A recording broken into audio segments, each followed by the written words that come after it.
Buongiorno e ben trovati a questo appuntamento con la Voglia Linea, anche oggi tanti servizi dal territorio. Cominciamo con una curiosità. C'è un'emergenza sulla viabilità, si crea una voragine o un segnale stradale viene abbattuto a causa di un incidente? Forse non tutti sanno che a Udine c'è una squadra sempre pronta a intervenire, H24, sono una sorta di marine delle strade. Si tratta del nuovo corpo speciale di manutentori messo in piedi dal Comune di Udine. Vediamo. A Udine da 3 anni opera un nuovo corpo speciale. Si chiama Unità Organizzativa Manutenzioni ed è un reparto che negli ultimi 3 anni è stato completamente rivoluzionato e potenziato per essere in grado di agire in autonomia e provvedere alla manutenzione stradale ordinaria e straordinaria. Sono una sorta di Marines delle strade e il suo personale è pronto a operare H24 per risolvere i problemi e le necessità che una città medio-grande come il capoluogo friulano può avere. Vice Sindaco Michelini, siamo all'interno della base operativa di un nuovo corpo speciale, possiamo definirlo così, che il Comune di Udine ha messo in piedi. Di cosa si tratta? Questa è un'unità organizzativa, una volta si chiamava Magazzino Strade ma poi è stato dismesso in quanto tale, adesso si chiama Unità Organizzativa Manutenzioni perché da qui partono ogni giorno, ci sono 12 operai coadiuvati da un funzionario, c'è anche un vice funzionario che praticamente dirige la squadra e ci sono 3 tipologie di interventi, praticamente l'intervento urgente che viene fatto in caso di necessità, gli interventi di manutenzione che vengono programmati sia sui marciapiedi, sulle strade, anche su altri punti nevralgici della città che di volta in volta si presentano, tanto per dire ci sono almeno 200 interventi quasi giornalieri o da una parte o dall'altra della città. Diciamo che poi si conclude il tutto anche con gli interventi grossi che ogni tanto vengono fatti, ripeto, sia sulle strade che sui marciapiedi, ma soprattutto anche nelle manutenzioni, gli stabili, tutti gli istituti scolastici, tutti gli edifici pubblici. Quando c'è qualche intervento, e ce ne sono di giorno in giorno, ogni giorno sono interventi, qui vengono svolti con rapidità, senza dover appaltare esternamente e in più da qui partono anche tutta una serie di lavori che sono registrati proprio come capacità di spesa, quindi praticamente il cittadino vede realizzare dei punti, degli interventi puntuali e si accorge che non è una questione di poco conto poter avere proprio all'interno del comune queste risorse che vengono impiegate in maniera autonoma. Abbiamo anche una grossa capacità di mezzi che sono stati appunto acquistati per poter fare in modo che si possa procedere in piena autonomia. Abbiamo anche inserito e potenziato la parte della spesa, quindi questa unità organizzativa è dotata anche di una spesa propria, un capitolo proprio, quindi c'è veramente una grande soddisfazione nel poter vedere che Udine, il Comune di Udine, ha questa unità organizzativa che è veramente una squadra speciale. Il reparto speciale conta 17 uomini tra funzionari, tecnici e operai e nell'ultimo anno ha completato oltre 4.000 interventi. Il lavoro è ordinario e straordinario, quindi H24. Sì, assolutamente H24, anche perché oltre ai 15 operai della struttura di per sé, il servizio gestisce anche tutto il servizio di reperibilità comunale, che è composto da altre 20 persone circa divise su 5 squadre, che si alternano H24 7 giorni su 7 in tutti gli orari in cui gli uffici sono chiusi, quindi anche di notte, sabati, domenica, Natale, festivi e quant'altro, per risolvere le emergenze sia nei fabbricati pubblici che sulle strade. Facciamo qualche esempio, quali sono le emergenze? Si va dall'incidente stradale che abbatte la segnaletica al marciapiede nel quale saltano dei cubetti di porfido, al manto stradale che si è degradato e si è creata una buca, cose piccole come invece cose più grandi in cui magari mancano proprio pezzi di marciapiede di media entità che vale la pena magari completare piuttosto che altri interventi di maggiore entità sulle infrastrutture stradali. Dove arrivano le segnalazioni? Le segnalazioni arrivano un po' da tutte le parti nel senso buono, perché i canali sono aperti sia dal punto di vista telefonico che email, il sistema EURP che è il sito dedicato alle segnalazioni, piuttosto che le comunicazioni dagli altri uffici, la polizia locale, riceviamo un po' da ogni fonte le segnalazioni, le mettiamo insieme, le inseriamo nel sistema e partiamo. Il Comune è 3 anni che lavora su questo progetto, investendo risorse umane ma anche materiali. Tutto questo ha portato anche dei benefici e porterà ulteriormente risparmi per il cittadino. Sì, benefici in termini proprio pratici e concreti rispetto al fatto che con questa capacità di intervento interna comunale possiamo essere sul posto in meno di 24 ore e risolvere generalmente il problema in meno di 24 ore, mentre invece dovendo ricorrere agli appalti sappiamo tutti che come normative e procedure i tempi cambiano molto e anche i costi, perché una ditta che deve impostare un piccolo cantiere ha comunque dei costi che noi facciamo scomparire intervenendo direttamente e quindi questo è il primo beneficio. I mezzi poi, faccio un esempio pratico, 30.000 euro per acquistare un mini escavatore che mi produce ad ogni uscita 2.000 euro di valore di intervento, vuol dire che in 15 uscite io ho ammortizzato la macchina e tutto quello che viene dopo è completo risparmio a vantaggio dell'amministrazione.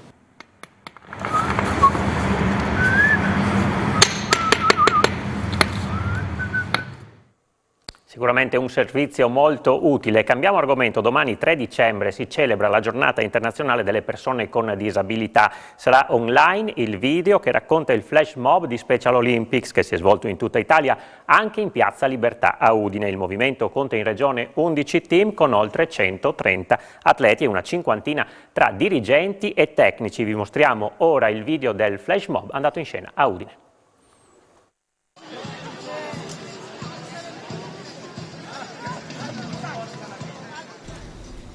Sarà pubblicato sui social di Special Olympics Italia il 3 dicembre, giornata internazionale delle persone con disabilità, il video che racconta il flash mob andato in scena in tutta Italia lo scorso 27 novembre, un evento a cui hanno partecipato anche i ragazzi di Special Olympics FVG.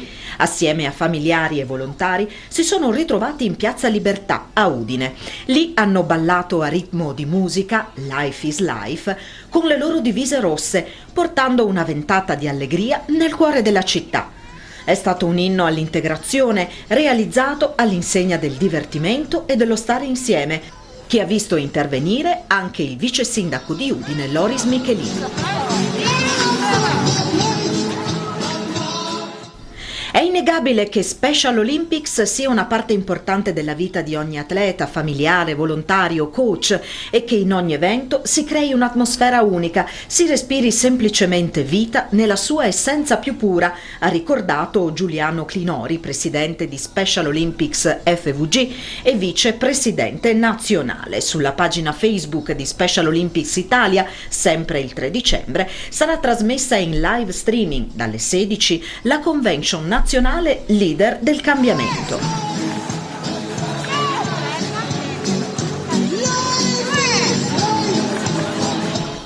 Il movimento Special Olympics in regione conta 11 team ben distribuiti sul territorio, dalla Carnia a Trieste, passando per la Bassa Friulana e il Pordenonese.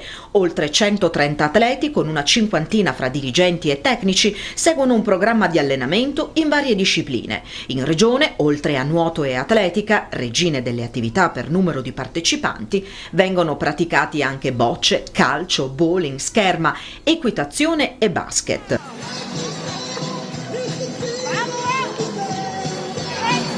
Special Olympics, fondato negli Stati Uniti nel 1968, ha compiuto lo scorso anno mezzo secolo di vita. Propone ed organizza allenamenti ed eventi per persone con disabilità intellettiva e per ogni livello di abilità ed è presente in oltre 170 paesi, contando più di 4.500.000 atleti in tutto il mondo. Attraverso il percorso di allenamento e confronto sportivo, il movimento si pone come obiettivo quello di sviluppare ed accrescere il benessere fisico degli atleti, ma anche la propria autonomia e le relazioni con i volontari e tutta la comunità.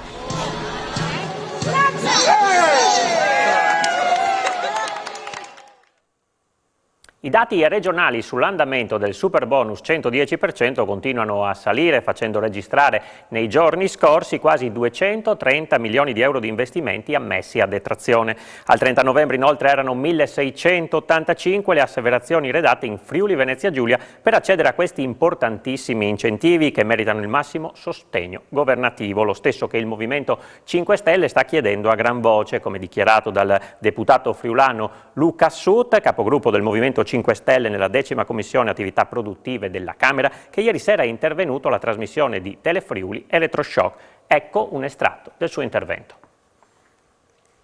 Il tema del superbonus è all'ordine del giorno e ci stiamo lavorando, stiamo cercando di risolvere le problematiche che sono state introdotte, qui non ho paura, problemi a dirlo, purtroppo il governo con la legge di bilancio, col testo che è presente sulla legge di bilancio e successivamente con il decreto emanato subito dopo, il famoso decreto antifrode, ha creato molti problemi alle imprese, ai professionisti e anche sicuramente anche le banche per tutto il sistema che riguarda la cessione del credito, perché di fatto ha cambiato, per così dire, le carte in tavola per quanto riguarda alcune parti di documentazione che va presentata, soprattutto per quel che riguarda tutti i bonus che non sono super bonus, e le problematiche invece che sono nate dal testo della legge di bilancio, perché non c'è, come abbiamo sempre detto, noi volevamo una proroga di tutto quello che era previsto nel testo originale del superbonus, come movimento noi abbiamo scritto con l'allora Ministro Patuanelli di Sviluppo Economico, non ci basta appunto che venga fatta la proroga fino a fine 2023 solamente per i condomini. Di fatto le case unifamiliari, che ripeto, sottolineo, sono la stragrande maggioranza anche degli edifici che abbiamo nei nostri paesi, nelle nostre province. Non tutti abitano in condomini. Ecco, lei sta parlando della legge di bilancio. Quando si chiude questa partita e quindi quando avremo certezze su proroghe o eventuali proroghe? Lunedì di questa settimana c'era il termine per la consegna del deposito degli emendamenti. Che ricordo quest'anno la legge di bilancio viene modificata al Senato, alla Camera ci sarà un passaggio e quindi sarà bloccata, non avremo tempo per poter modificare. Io credo che intorno al 20 di dicembre potremo avere il testo definitivo che poi arriverà, come ho detto, alla Camera bloccato, quindi c'è bisogno ancora di questo tempo. Noi stiamo interloquendo e lo stavamo facendo anche in diretta come parlamentari con il nostro Ministro Patuanelli in Consiglio dei Ministri per riportare al Ministro Franco e al Presidente Draghi, perché sono loro che hanno deciso queste misure che sono state riportate all'interno della legge di bilancio. Eravamo appunto in diretta, in collegamento, per riportare le nostre contrarietà. Voluto procedere insomma col testo che poi è arrivato in Gazzetta Ufficiale. E come ho detto, le modifiche che avevamo proposto in quella sede le abbiamo proposte in legge di bilancio intorno appunto al 20-21 di dicembre, potranno essere, per così dire, definitive per poi entrare in vigore chiaramente con il 1° di gennaio 2022. Finisce qui questa prima parte di A Voi la Linea, ci fermiamo per una piccola pausa, restate con noi.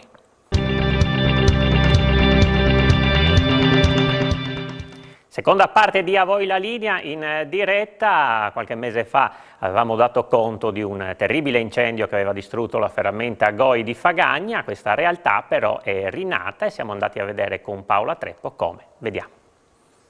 Ha riaperto da circa 3 settimane a Fagagna la ferramenta GOI, che era rimasta vittima nella sede diciamo così originale, in realtà la seconda sede di un violento incendio che aveva devastato tutta la struttura. È stato duro ripartire? È abbastanza perché ripartiamo al minimo.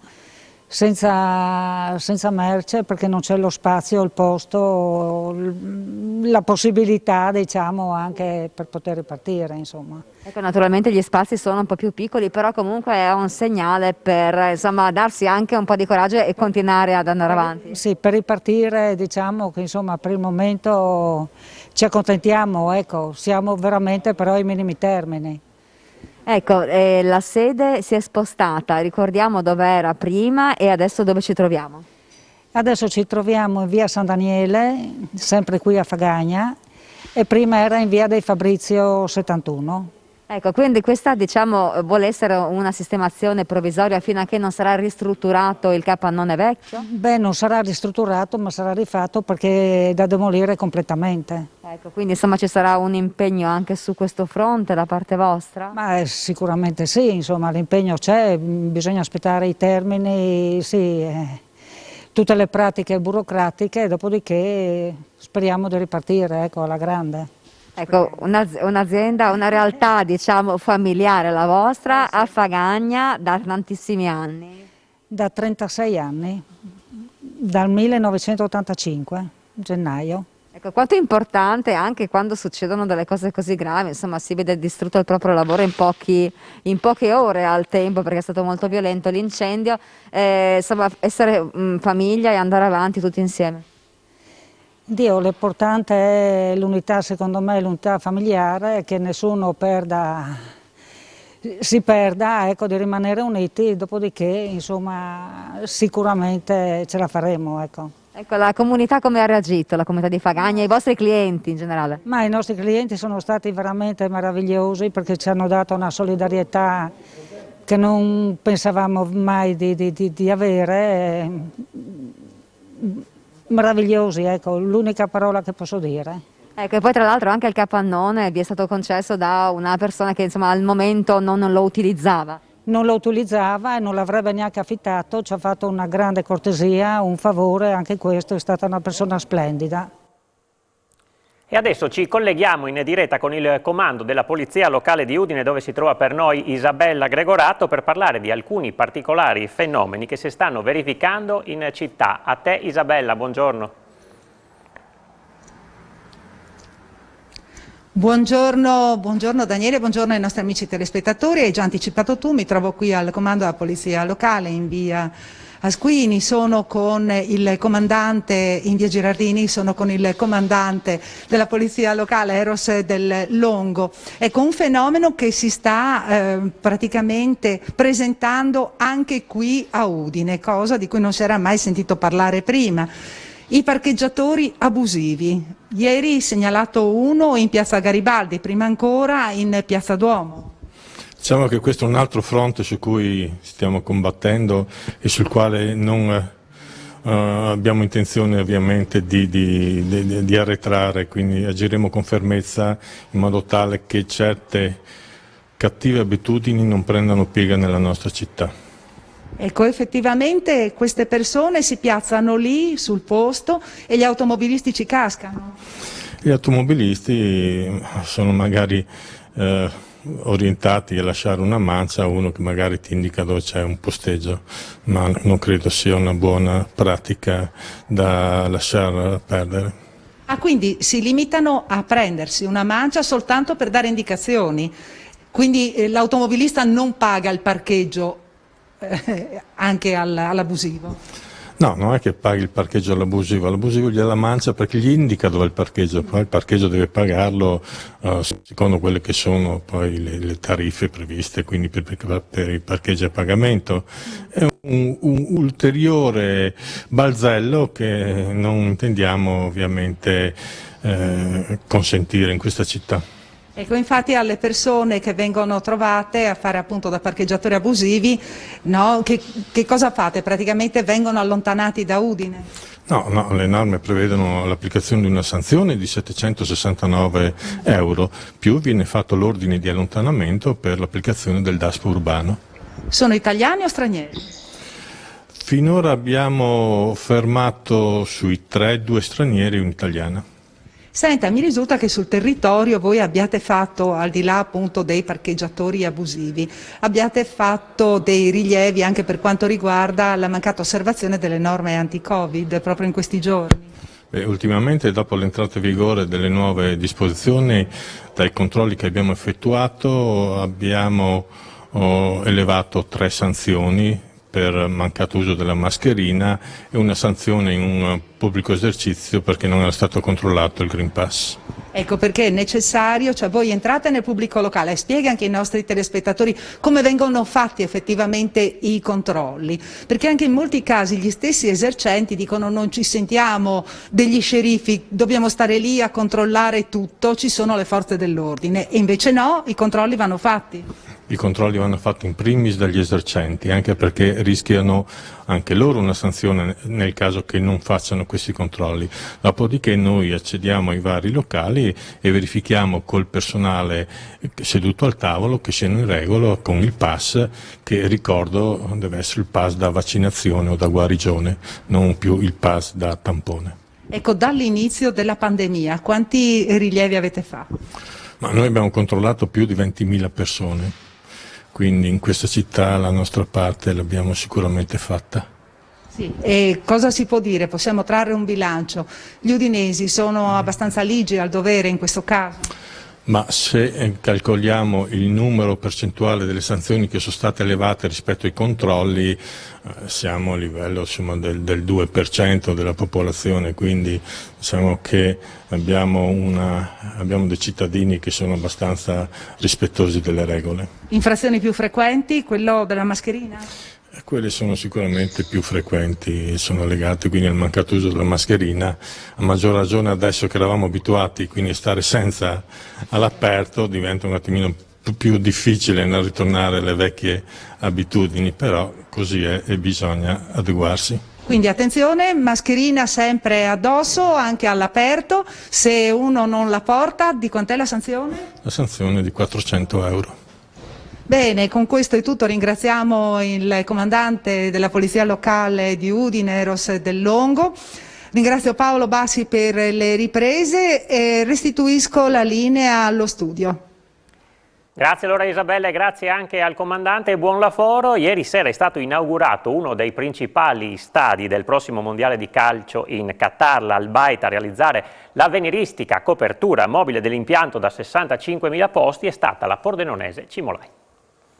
Sarà uno dei principali teatri della prossima Coppa del Mondo di calcio in programma nel 2022 in Qatar e porta anche una firma friulana. L'Al Bayt Stadium, appena inaugurato con la sfida dell'Arab Cup tra Qatar e Bahrain, è stato costruito in joint venture da un pool di imprese, tra cui la pordenonese Cimolai, che ha realizzato e montato le gradinate superiori, le membrane e l'intera copertura mobile in acciaio.